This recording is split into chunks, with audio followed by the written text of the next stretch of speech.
Avec Martine Bois, historienne locale, je me suis rendu dans le village de Faleras afin de répondre à deux questions.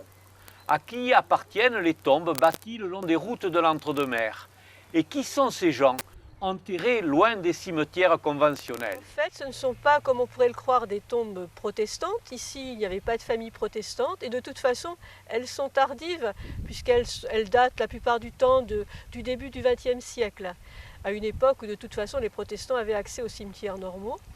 Mais ce sont des tombes de propriétaires, c'est-à-dire que les propriétaires, des cultivateurs des villages aimaient à se faire enterrer sur leurs terres, une sorte de gage de leur prospérité. Une analyse confortée par Monsieur Dubourreau, le propriétaire d'une de ces tombes. Il ne voulait pas aller dans le cimetière. Est-ce que c'était une coutume parce que le voisin ou le cousin l'avait fait faire hors du cimetière et puis nous on va faire pareil? Est-ce que c'était ça? La démarche familiale n'est pas exempte d'extravagance. Elles tiennent une grande place. Mais ça a été fait en 1929 par la famille Joan, Oui. Qui était mon arrière-grand-père. Et comme je vous l'ai dit tout à l'heure, il ne voulait pas, c'était dans les bois, à Granette, au l'autocross. Oui. Et bon, mais sa femme, elle a dit, moi, je n'irai jamais là-bas. Alors c'est pour ça qu'il a voulu le faire ici. Voilà.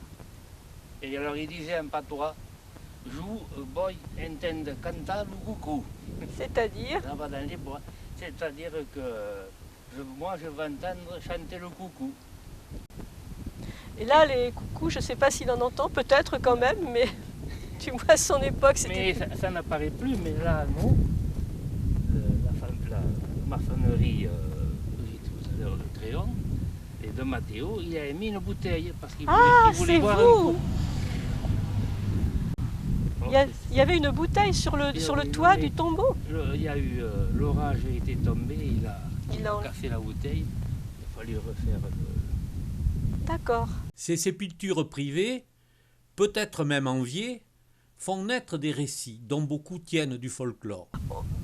Moi, je me rappelle, on m'avait dit que dans un des tombeaux, le propriétaire avait voulu se faire enterrer debout. Est-ce que c'est vrai? Je pense que c'est vrai, mais ça, c'est dans la commune de Daignac. Dans la commune de Daignac, voilà. Je ne sais pas si c'était pas une